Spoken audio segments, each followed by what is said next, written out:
हमारे बीच आज हरियाणा के पूर्व गृह मंत्री, हरियाणा के पूर्व सिंचाई मंत्री, पूर्व वित्त मंत्री, तीनों डिपार्टमेंट रहे जी मेरे ख्याल, और भी रहा चौथा, और भी बहुत रहे हैं। हाँ जी। तो संपत सिंह जी हमारे बीच हैं। कुमारी शैलजा का चुनाव प्रचार करके गांवों से फतेहाबाद में कृष्ण नंबरदार जी के घर में मौजूद है। वैसे साहब पहले तो ये बताइए भी आज कहाँ कहाँ जाके आए हो? मैं आज तामसपुरा, जांगवाड़ा, कुंबर, नखाटिया, कई इस तरह जो गांव थे ये, इनमें 10 लगभग गांव के अंदर जाके आया हूँ। और ये 10 गांव में क्या हुआ कि पार्लियामेंट का एरिया बहुत लंबा होता है, तो कैंडिडेट हमारे यहाँ नहीं पहुँच पाई थी। तो उनकी तरफ से मेरे पास मैसेज आया कि मेरी जगह आप लोगों से अपील करें। और मैं सुबह फिर हिसार से 8 बजे आ गया था यहाँ, और ये प्रोग्राम किया, और प्रोग्राम करने के बाद आपके सामने हूँ। क्या लग रहा है आपको चुनावी माहौल? क्या 2-3 दिन ही रह गए? यहाँ जो चुनावी माहौल है, मुझे तो कांग्रेस पार्टी का, शैलजा जी का एक तरफा लग रहा है, क्योंकि मैं यहाँ का सरसा पार्लियामेंट कमेटी का सभा का, लोकसभा का AICC ने मुझे कोऑर्डिनेटर बनाया था। उस टाइम मैंने जब भी मीटिंग ली और विभिन्न वर्गों के लोगों से जो संपर्क हुआ मेरा, हर एक की एक आवाज़ थी कि यहाँ से शैलजा जी को लड़ना चाहिए। उसके बाद मैंने भी शैलजा जी से रिक्वेस्ट करी कि लोग यहाँ के चाहते हैं कि आप लड़ें। हालांकि वो उस टाइम इच्छुक नहीं थी, वो असेंबली का चुनाव लड़ना चाहती थी। और फिर लोगों ने भी जाके वहाँ काफ़ी उनसे रिक्वेस्ट करी दिल्ली में जाके, और फिर बाद में उन्होंने मन बना लिया चुनाव लड़ने का। पार्टी हाईकमान ने भी इनको कह दिया था। तो जिस दिन से इनका नाम आया है ना, उस दिन के बाद अपने आप इनके नाम की हवा बन गई। और दूसरी बात ये है कि मैं देख रहा हूँ, क्योंकि हिसार में ज़्यादा समय लगा रहा हूँ, तो हिसार में भी चुनाव जो है ना, एक तरफ देश के प्रधानमंत्री मोदी जी हैं और दूसरी तरफ जनता चुनाव लड़ रही है उनके खिलाफ में। जो है ना, कैंडिडेट जो है की बजाय जनता ज़्यादा चुनाव जो है लड़ रही है, क्योंकि बीजेपी पार्टी ने 10 साल का जो राज किया है उसमें हर वर्ग बहुत ही तंग हुआ है। चाहे वो खास करके, विशेष करके किसान तो बहुत तंग हुआ है।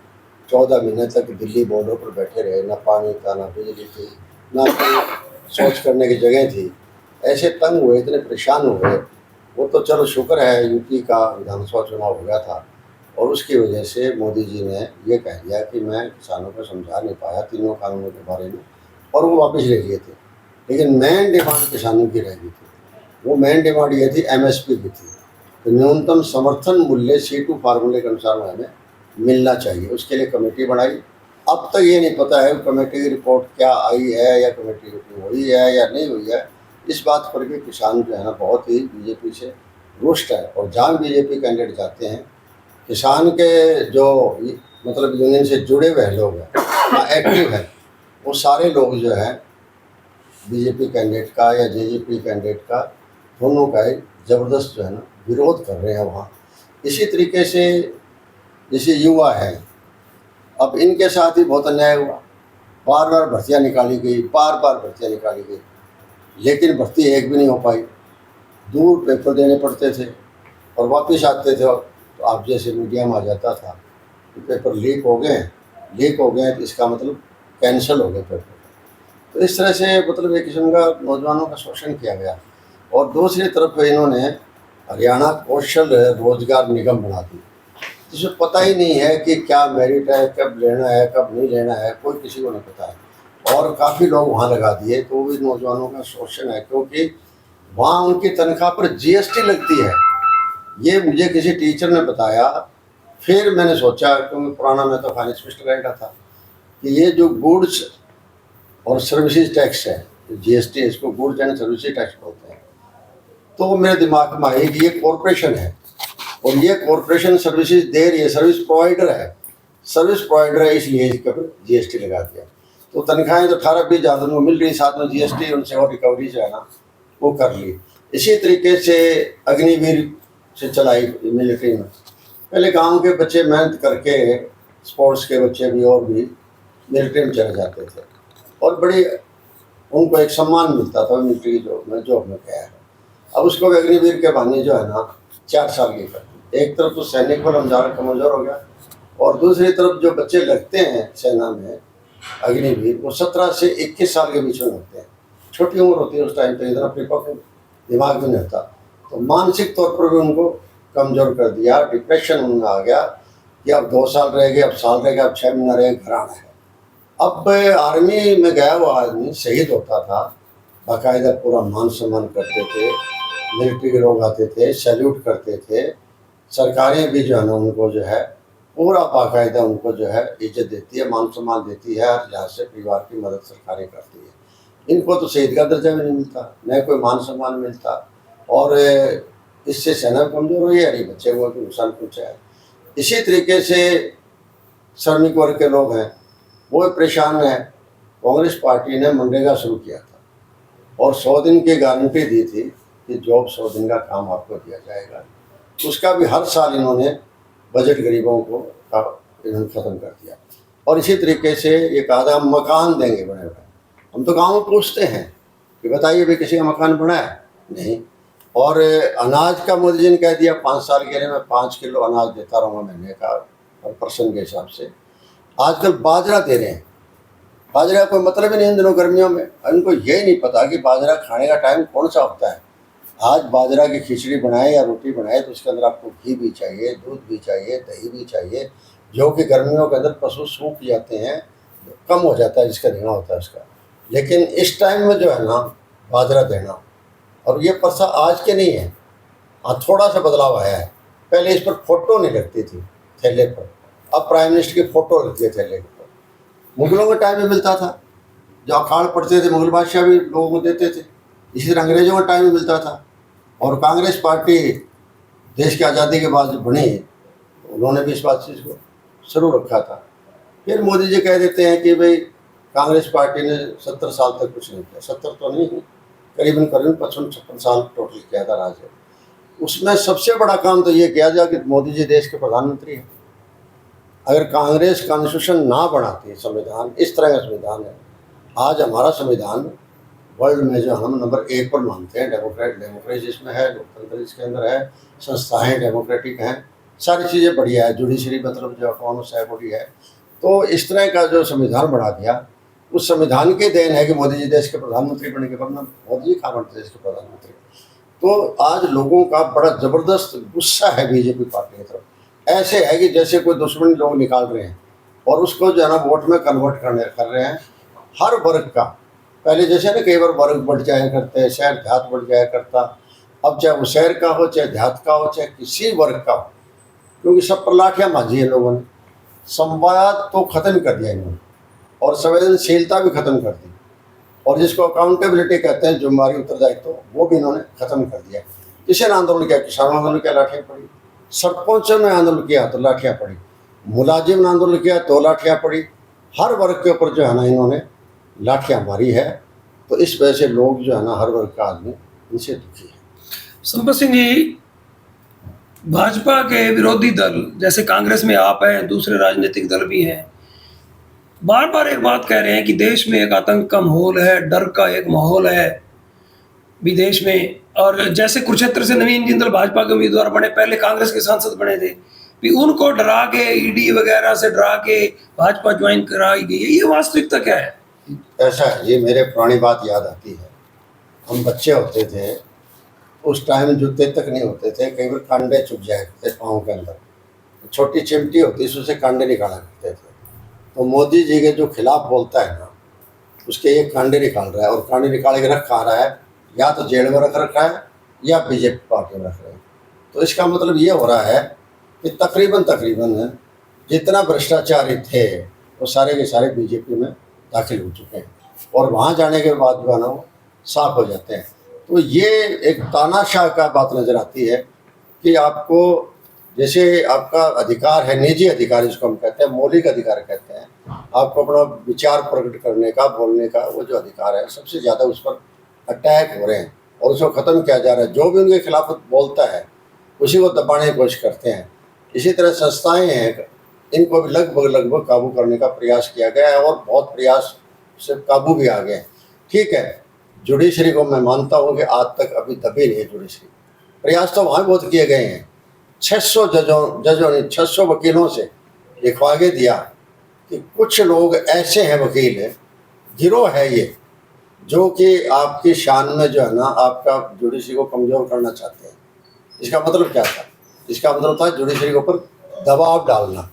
इसी तरह से काफ़ी जजों से, जो रिटायर्ड जज थे, हाई कोर्ट के भी थे, सुप्रीम कोर्ट के भी थे, लोअर जुडिशरी के भी थे, उनसे भी चिट्ठी लिखवाई गई कि एक वर्ग विशेष जो है ऐसा बनाओ वकीलों का जो आप पर दबाव डाल के जो है ना काम कराना चाहता है। तो मतलब इस शो क्या करना चाहते हो? ये शो करना चाहते हो ना कि इन लोगों की ना सुनो, ये लोग जो है ना आप पर दबाव बनाए। दबाव नहीं, वो तो न्याय है। अब देखो जुडिशरी ने कितना बड़ा फैसला किया। मैं तो चीफ जस्टिस ऑफ इंडिया का फैन हो चुका हूँ कि चंडीगढ़ में था, कितना नंगा नाच हुआ। मतलब पार्लियामेंट के चुनाव छोड़ो, असेंबली के चुनाव छोड़ो, मेयर के चुनाव के अंदर किस तरीके से प्रेजाइडिंग ऑफिसर जो था वो अपना वोट को कैंसिल कर रहा था निशान लगा के, और साथ में कैमरे की तरफ देख रहा था बार बार। इतना नंगा नाच हुआ, सारे देश ने उसको देखा, और सुप्रीम कोर्ट ने फटाफट नोटिस लिया और अगले दिन कह दिया कि उन्हीं वोटों की गिनती करो जो वोट पड़े हैं, और जो कैंसिल हुए हैं उनको ठीक करो, करेक्ट माना जाए उनको। और वो चुनाव हुआ, स्वाभाविक हो बीजेपी का मेयर हट गया और इंडिया गठबंधन का आपका और कांग्रेस का मिला जुला वहाँ पड़ गया। तो इस तरह से डेमोक्रेसी पर अटैक, तो इसमें कोई दो राय नहीं हो रहा है। रोजाना ये बात क्या करते हैं, बातें कोई मुद्दे की नहीं करते। कभी मोदी जी बात करो बेरोजगारी की, बात करो महंगाई की, बात करो कानून व्यवस्था की, बात करो जो है आप लोगों को रोजगार देने के लिए बात करो, लोगों को सुशासन देने के लिए आप बात करो। उन चीज़ों पर नहीं करते, भ्रष्टाचार पर करो आप बात, लेकिन उन चीज़ों पर नहीं करते। कभी मंदिर ले जाते बीच में, कभी शुरू में 400 पार का, 400 पार का नारा बार बार देने का मतलब क्या था कि लोगों को मानसिक तौर पर कमज़ोर करना। हर टीवी चैनल के ऊपर चल, मैं तो यूट्यूबर को बधाई देता हूँ कि जो है उसकी वजह से ये सारा सिस्टम आज तक चल रहा है, सबकी बात सामने आ जाती है। अदरवाइज तो जो टीवी चैनल है रात को जब खोलते हैं, घर जाते हैं, तो हर जगह मोदी जी की फ़ोटो मिलती है। ये इनकी मोदी जी की सर्विसेज जो है ना वो 24/7 ये 24 घंटे और 7 दिन अवेलेबल है। पहले प्रधानमंत्री जी बोलते थे कभी कभी, तो लोग रेडियो सुनते थे, इंतजार करते थे कि देश का प्रधानमंत्री देश के नाम कोई भाषण देगा, इंतजार करते थे। अब लोग इंतजार करते हैं कि ये रुकेगा कब, इसकी फ़ोटो कब बंद होगी आने। 3 बजे को लोग रात को तो वही फ़ोटो दिखाई देती है। अब पिछले 4-5 दिनों से मैं देख रहा हूँ ये आचार संहिता में कहाँ तक आता है, कहने तक आता है। तो हमारे सेंट्रल जो वकील हैं, लीगल सेल है, वो ही करेगा कि इंटरव्यू चल रहे हैं।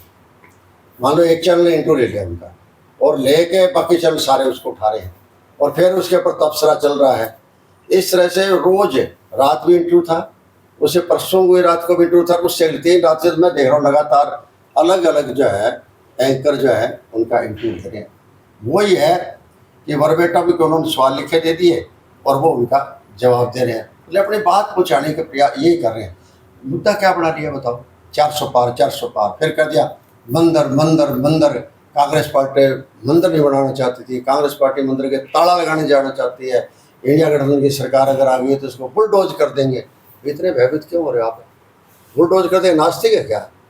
सारा देश आस्तिक है, अलग अलग अपनी अपनी आस्थाएँ हैं।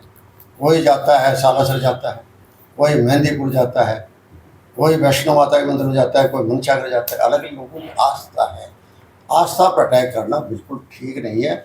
और एक कोई मंदिर के जो है ना ध्वजारोहक वो नहीं बन गए हैं कोई हिंदू धर्म के। हिंदू धर्म के जो लोग हैं वो हैं, उनकी आस्था है। आप तो एक फंड कर रहे हो, उस पर राजनीति ला रहे हो, धर्म की बात नहीं है ये राजनीतिक बात आप करना चाहते हो। तो राजनीति धर्म के नाम पर राजनीति नहीं होनी चाहिए, मुद्दे के नाम पर होनी चाहिए। फिर क्या कह दिया कि ये प्रॉपर्टी आपकी लेकर, और यहाँ तक कि मंगलसूत्र लेकर, यहाँ तक कि घर में 2 भैंस है तो 1 भैंस लेकर और मुसलमानों को दे दी कांग्रेस का। ये कोई बात हुई क्या? ये कोई तुक हुआ? ये प्राइम मिनिस्टर की कोई भाषा नहीं है। इतनी भाषा से वो घिर चुके हैं।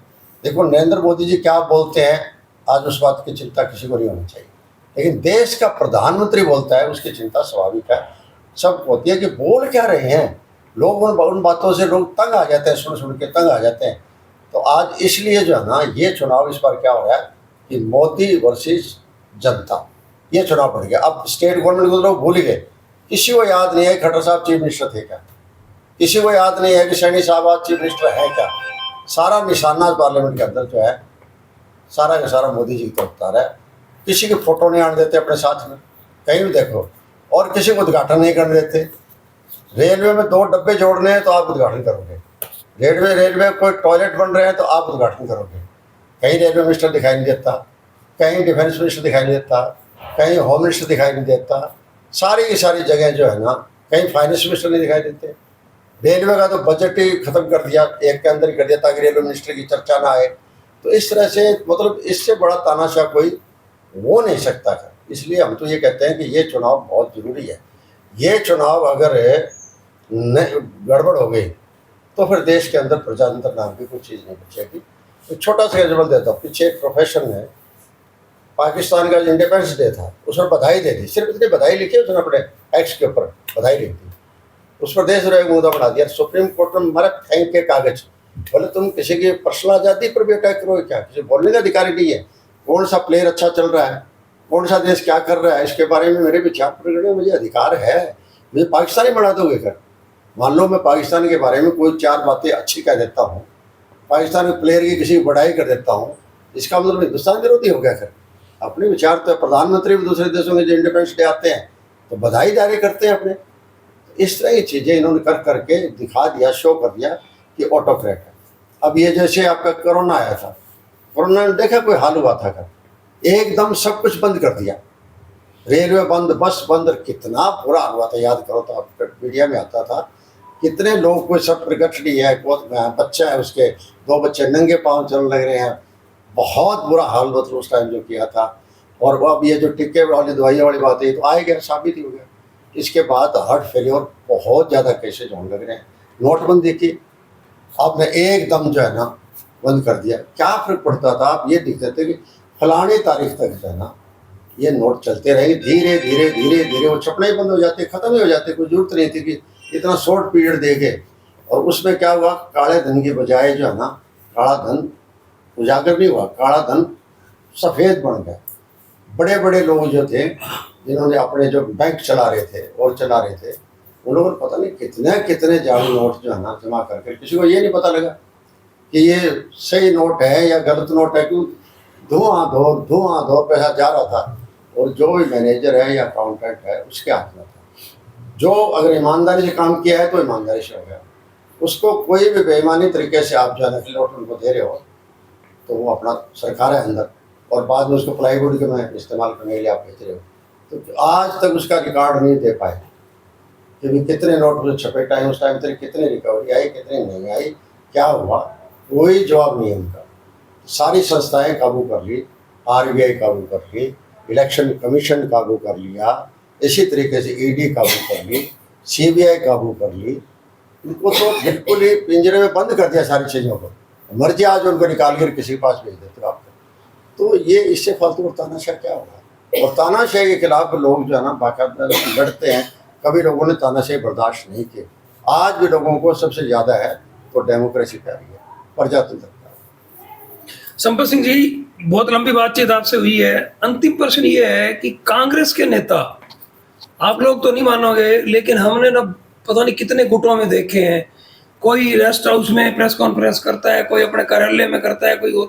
ये एकजुट कैसे हो गई? कोई जादू मंत्र क्या हुआ ये कि सारे ये एक मंच में नजर आ रहे हैं? ऐसा है, ये सवाल जो है ना, सवाल जो है, सवाल पार्टी का ही नहीं रह गया। सवाल ये होगा कि देश के लोगों को, चाहे वो किसी के पार्टी का दूसरी पार्टी का भी, सबको जो है ना लोगों ने एक लाइन में लाके खड़ा कर दिया, बीजेपी के अगेंस्ट लाके खड़ा कर दिया। इसी वजह से ये गठबंधन काफ़ी स्टेटों में हुए, कई जगह नहीं हो पाए लेकिन काफ़ी स्टेटों में, बड़ी बड़ी स्टेट है, यूपी है वहाँ गठबंधन हुआ, महाराष्ट्र है गठबंधन हुआ, बिहार है वहाँ गठबंधन हुआ। तो ये करामात जो किया ये लोगों ने करी है, ये लोगों ने जोड़ने का काम किया। इसी तरह पार्टी के अंदर छोटी मोटी कोई विचारों की गुटबंदी थी वो भी ख़त्म कर दी। और मैं फॉर्चुनेटली मानता हूँ कि हरियाणा प्रदेश के अंदर आज जो 10 उम्मीदवार दिए गए हैं, 1 उम्मीदवार आपका और 9 कांग्रेस के, चाहे वो लेट लिस्ट आउट हुई, लेकिन लोगों ने सब ने सराहा है कि जनता की आवाज़ को मान के पार्टी ने, किसी गुटबाजी को नहीं, जनता की आवाज़ को, कि ये विनिंग कैंडिडेट है, उनको जो है ना यहाँ जो है उतारा है सभी जगह। और जहाँ तक शैलजा जी का सवाल है, मुझे तो पूरा यकीन है कि हरियाणा में सबसे ज़्यादा जीत होगी तो तो शैलजा जी की और दीपेंद्र जी की, दोनों की जीत जो है सबसे भारी जीत होगी। जहाँ की पिछली बार दीपेंद्र आ रहे थे 5-6 हज़ार वोटों से, लेकिन आज के दिन उनकी बहुत बड़ी लीड है। और शैलजा जी का तो यूँ लगता है कि जैसे एक तरफा एक चुनाव हो रहा है, क्योंकि कैंडिडेट के खिलाफ भी लोग हैं और बीजेपी के खिलाफ भी लोग हैं। जेजेपी इनके जो पार्टनर थी, अब 4.5 साल माल खा लिया, और अब वो कहते हैं कि हमें तो चणों के साथ घुन पीछे गए। चणों के साथ घुन नहीं पीछे गए, चणों के साथ बड़ा चना पिस रहा है। गुण थोड़े थे उस टाइम, तो बड़े चने थे। इनकी अपनी पार्टी का एमएलए था रामकुमार गौतम ने जो कुछ कहा था वो क्या याद नहीं इनको सबको। तो इसलिए इस बार जो है ना ऐसी कोई चीज़ नहीं है। ये लोगों ने जो है ना, मैं कहता हूँ सर जोड़े हैं, सभी के जोड़ दिए। अकेले एक पार्टी के अंदर ग्रुप की बात नहीं है, दूसरी पार्टियों को भी जोड़ के रख दिया। एक तरफ बीजेपी, दूसरी तरफ विपक्ष, इस तरह से चुनाव को बना दिया। ठीक है, धन्यवाद आपका। इतने